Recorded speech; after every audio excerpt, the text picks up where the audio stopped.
अब देखो, साइंटिस्ट का तो काम ही होता है रिसर्च करना। अब वो रिसर्च लोगों को तब तक की अच्छी लगती है जब तक कि लोगों का उसमें से फायदा निकलता है। जब फायदा निकलना बंद हो जाता है तब बुरी लगने लगती है। जैसा हमारे टोनी भैया ने कहा, हम तो पागल वैज्ञानिक हैं, हम शैतान है दोस्त, ये मानना ही होगा। अभी देखो, इस टॉपिक पे तो बहुत सारी मूवीज बन चुकी है, बहुत सारी तो तुम देख भी चुके होगे। अगर मेरी फेवरेट पूछो इन सब में से, तो मेरी फेवरेट रेसिडेंशियल और मेज रनर, मतलब दोनों में zombies है। अब रेसिडेंशियल रिव्यू की बात करें तो इन लोगों ने साइंस के पूरे डोज के डोज फेंक के मारे हैं। मतलब इन्होंने एक तो जॉम्बी डाल दिया, ऊपर से क्लोन डाल दिया, मेटा ह्यूमंस तक के को इंट्रोड्यूस कर दिया। और बात करें मेज रनर की, तो मेज रनर वालों ने एक वायरस फैला दिया, सन को धरती के पास लगे, जिससे दुनिया लगभग तबाही हो गई। दोनों मूवीज को बिल्कुल कंपेयर नहीं कर सकते। दोनों मूवीज एकदम औसम है, दोनों की स्टोरी लाइन भी बहुत अलग है। बस दो चीज सिमिलर है, एक तो zombies है और दूसरी हीरोइन बहुत खूबसूरत है। बस हर पिक्चर में होती है। मैं सच बताऊं तो मैं मेज रनर को सिर्फ हीरोइन के लिए देखने गया था, बाद में मेरे को पता चला स्टोरी भी अच्छी है। अभी मेज रनर को लेके इसमें बहुत सारे स्पॉइलर हो सकते हैं, तो अगर तुमने अभी तक के नहीं देखा तो जाके देख के आओ। सच में बहुत औसम मूवी है। अभी तक के मूवीज के 3 पार्ट आ चुके हैं, शायद 3 पार्ट ही है। और चलो मैं थोड़ा स्टोरी को शॉर्ट में समझा ही देता हूँ। कुछ लड़कों को मेज में भेजा जाता है, फिर वो मेज से बाहर निकलते पूरी मेहनत से, और फिर मेहनत से बाहर निकलते फिर उनको पता चलता है पूरी दुनिया वायरस से संक्रमित है। फिर उनको विकेट वाले पकड़ लेते हैं, विकेट वाले उन पर रिसर्च करते हैं। तो उन रिसर्च करते टाइम विकेट वालों को पता चलता है कि इनमें कुछ ऐसा है जो वायरस से लड़ रहा है। तो फिर वो उन पर और रिसर्च करते हैं, मतलब लगभग अत्याचार करते हैं।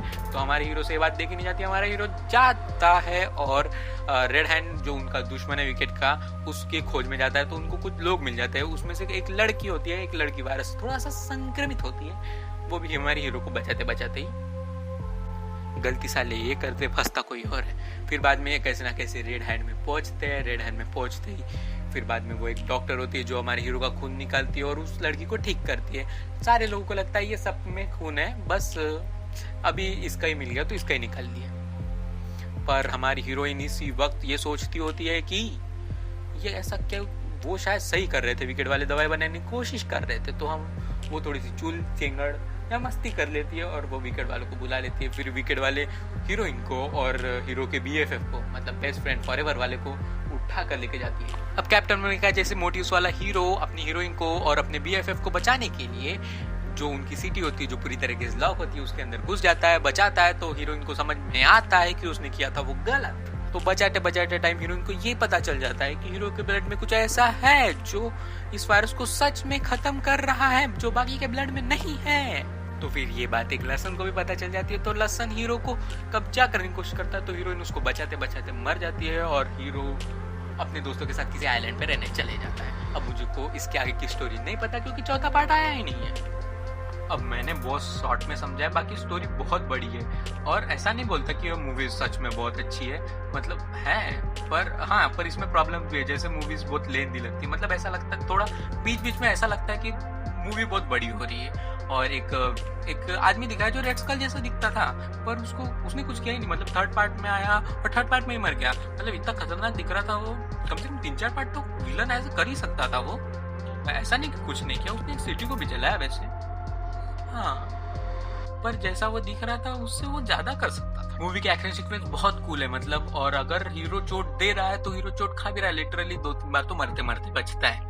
अगर मेरी पूछो तो ना इसमें विकेट गलत था ना हीरो। विकेट फ्यूचर की सोच रहा था और हीरो प्रेजेंट की।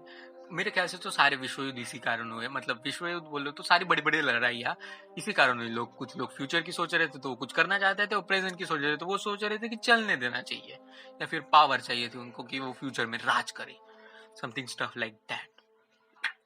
अगर मेरे हिसाब से पूछो तो मूवी का सबसे डार्केस्ट सीन जब हीरोइन मरी। सच में कितनी क्यूट थी यार, वो मार दिया। मतलब मेरे लिए वो इसलिए डार्केस्ट था क्योंकि अभी अगर चौथा पार्ट आया तो उसमें ये हीरोइन नहीं होगी भाई। तो चलो बस यार, अभी के लिए बस इतना। अगर तुमको वीडियो अच्छा लगा तो कमेंट में जाके लिखो, और बुरा लगा तो गालियाँ भी लिख सकते हो, बस गंदी गंदी मत लिखना। हाँ, और लाइक सब्सक्राइब तो तुम कर ही दोगे, मेरे को पता है। तो चलो